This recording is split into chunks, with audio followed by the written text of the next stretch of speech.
अस्सलाम वालेकुम। इय्याका नअबुदु व इय्याका नस्तईन। कामरान तसूरी MQM उसकी भी ऑडियो लीक हो गई है। इसके अलावा इलेक्शन कमीशन ने कहा कि सुन्नी इत्तेहाद कौंसिल ने तो इलेक्शन में हिस्सा ही नहीं लिया, तो उसको मखसूस नशीसें क्यों दें। इसके अलावा KPK की जो बनने वाली गवर्नमेंट है उसको वर्कर्स की जानिब से सख्त तरीन वार्निंग जारी कर दी गई है।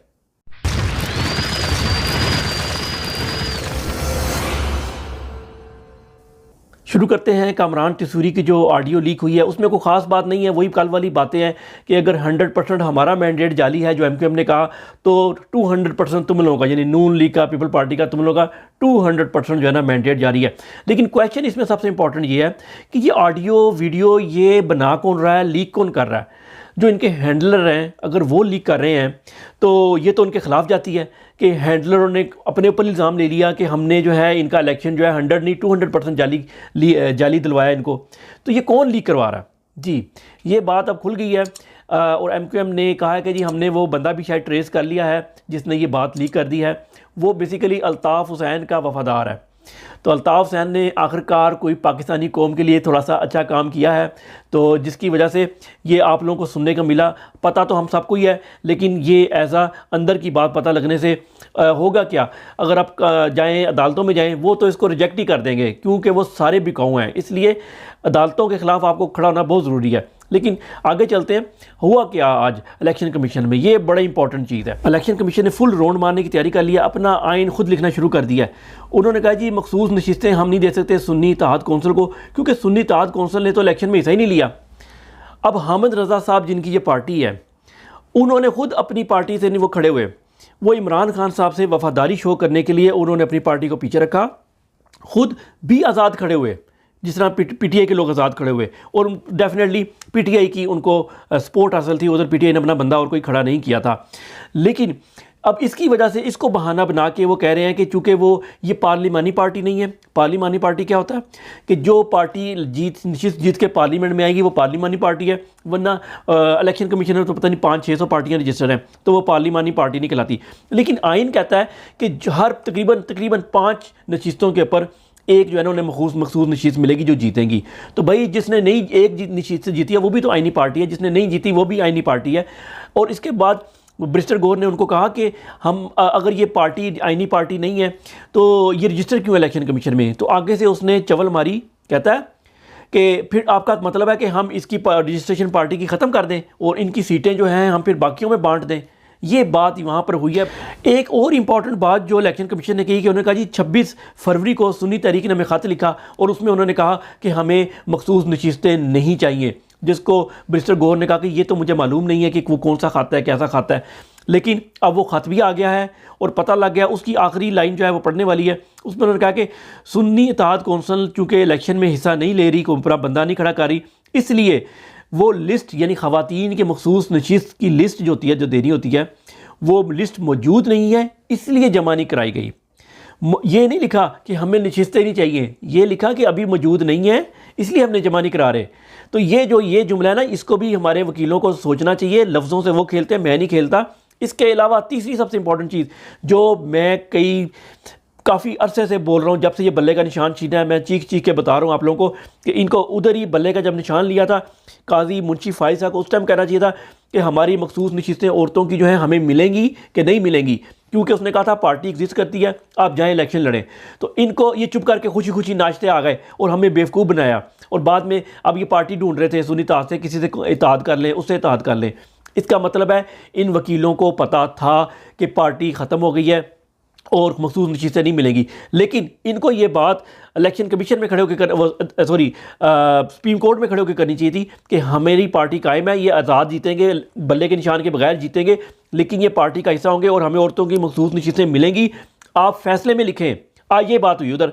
उन्होंने कहा जी कि आपने सुप्रीम कोर्ट में खड़े होकर कहा था दलाइल देते हुए कि हमारा बल्ले का निशान चला जाएगा तो हमारी मखसूस नशीसें चली जाएंगी, तो इसलिए बल्ले का निशान चला गया तो इसलिए मखसूस नशीसें भी चली जाएंगी। उसने कहा वो तो हमने दलाइल दिया था। लेकिन अगली बात उन्होंने कहा क्या मुंशी ने लिखा है कि पार्टी किसी भी पार्टी को आप ज्वाइन कर लेंगे या किसी भी और सूरत में आपको मखसूस नशीसें मिलनी चाहिए, कोई फैसले में बात लिखी गई है मखसूस नशीस्तों के बारे में।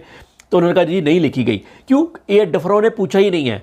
ये वो वकील हैं जो कल मैंने को बताया था कि बस 10-10 साल केस चलाने वाले, और ज़मीन खा जाने वाले बेच के, इसलिए पार्टी पे कब्ज़ा कर लिया इन्होंने और ये हैं डफर। अच्छा, यहाँ तक नहीं इन्होंने बात की कि नून लीग को 9 आज़ाद लोगों ने ज्वाइन किया, उसकी बेस पे उनको तकरीबन 2 सीटें जो थी ना वो मखसूस उनको अलॉट की गई नून लीग को, तो उनको आज़ाद ने ज्वाइन किया तो अलॉट की गई, तो हमें क्यों नहीं की जा रही? मतलब आर्गूमेंट ही कोई नहीं है इनके पास, ये उधर मी लॉर्ड करने जाते हैं और हमें बत्ती के पीछे लगाया हुआ है। इसके अलावा बहस में जो एक और बात हुई, उन्होंने कहा जी कि आप जल्दी ये हमें नशीसें दे दें क्योंकि आगे सदर का इंतखाब इलेक्शन आ रहा है। तो इलेक्शन में होता सदर के इंतखाब का मखसूस नशीसों से क्या ताल्लुक़? ये डफर लोग बैठे हुए हैं। मैं आपको बता दूं कि ये अब KPK के अंदर PTI की हुकूमत आ रही है ना, ये वार्निंग है हम सब वर्कर्स की जानिब से KPK की आने वाली हुकूमत को कि महान बनने की कोशिश ना करना, अपने आप को बुदा साबित करने की कोशिश ना करना कि जी हम माफ़ करते हैं, हम पे जुल्म हुआ, माफ़ करते हैं, हमारी चार दीवारी उड़ाई गई, हम माफ़ करते हैं। एक बंदे को माफ़ नहीं करना। आप माफ़ करेंगे, अगर आप इनको पूछेंगे, अगर आपने माफ़ किया पहले तो उसकी आपको अगले दफ़ा हम वोट मैं खुद आपके ख़िलाफ़ कंपेन चलाऊँगा। दूसरी बात, आप अगर माफ़ करते हैं पंजाब के अंदर जुल्म बढ़ जाएगा, ठीक है, उनको पता लग जाएगा कि ये बेवकूफ़ डफर लोग हैं, डरपोक लोग हैं, ये कुछ नहीं कर सकते ज़िंदगी में। 3 महकमों के ख़िलाफ़ ऑपरेशन किया जाए। पुलिस, सबसे पहले पुलिस के ख़िलाफ़, पुलिस में एक बंदा किसी के घर में दाखिल हुआ है या बाहर खड़ा हो गया पुलिस वाला, उसकी भी शिनाख्त की जाए, कानून बनाया जाए। ना सिर्फ वो जॉब से जाएगा, उसकी पेंशन भी नहीं उसको मिलेगी, और जो ज़्यादा जिन्होंने जुल्म किया, जो बड़े अफसर हैं, उनको उनकी जायदाद भी ज़ब्त की जाए, ये भी कानून बनाया जाए। और ये हज़ारों की तादाद में इनको निकाला जाए नौकरी से, इन पुलिस वालों को जो कि गैर आइनी कानून फॉलो करते रहे हैं, गैर आइन को तोड़ा जिन्होंने, आर्टिकल 6 लगना चाहिए इनके ऊपर। लेकिन जो जगह खाली हो, इनकी जगह PTI के लोगों को भर्ती किया जाए। जिस तरह ये पटवारियों ने पंजाब के अंदर पुलिस के अंदर जो बदमाश गुंडागर्दी किया ना, आप लोग अच्छे PTI के लोग, पढ़े लिखे लोग जो है ना, उनको भर्ती करें, उनको नौकरियां दें, इनको बाहर निकालें, पेंशनें बंद करें इनकी। इसके अलावा जो आपकी निगरान हुकूमत जिसने आइन तोड़ा, इलेक्शन नहीं करवाए, हर जगह पर हुक्म जारी किया, कभी MPO के तहत, कभी कुछ, कभी लाठी चार्ज, इन सब को भागने नहीं देना मुल्क से। इन सब के ख़िलाफ़ आर्टिकल 6 लगवाएं, इनको जेल में डालें सबको, ये कोई ना जाने पाए इधर से।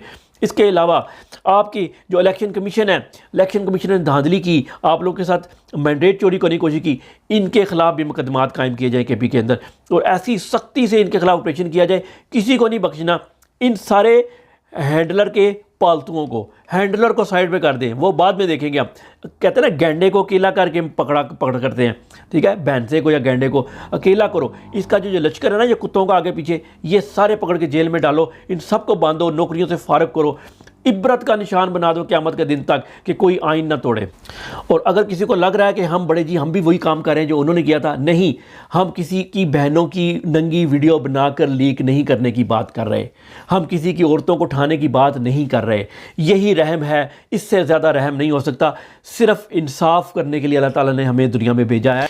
और ख़ास तौर पे जिन्होंने झूठी FIR काटी, अननोन बंदे ने कर दिया जी, FIR दर्ज कर दिया, उन सब झूठी FIR काटने वालों को ढूंढा जाए, पकड़ा जाए, उनके खिलाफ झूठ बोलने और लोगों को उस मुकदमात कायम किए जाए। कम से कम हर वो बंदा 10-10 साल जेल में काटे, ये सब के। वरना झूठ बोलने को आप अप्रिशिएट कर रहे हैं, आप गलत FIR काटने को अप्रिशिएट कर रहे हैं। अगर आप ये सारी चीज़ें नहीं करते हैं, इसका मतलब आप जुल्म को चाहते हैं कि जालिम का साथ दे रहे हैं और जुल्म को चाहते हैं कि जुल्म कंटिन्यू रहे। और अगर आप लोग मेरी इस बात से मुत्तफिक हैं तो वीडियो को लाइक और शेयर ज़रूर करें और आगे पहुँचाएं इस बात को।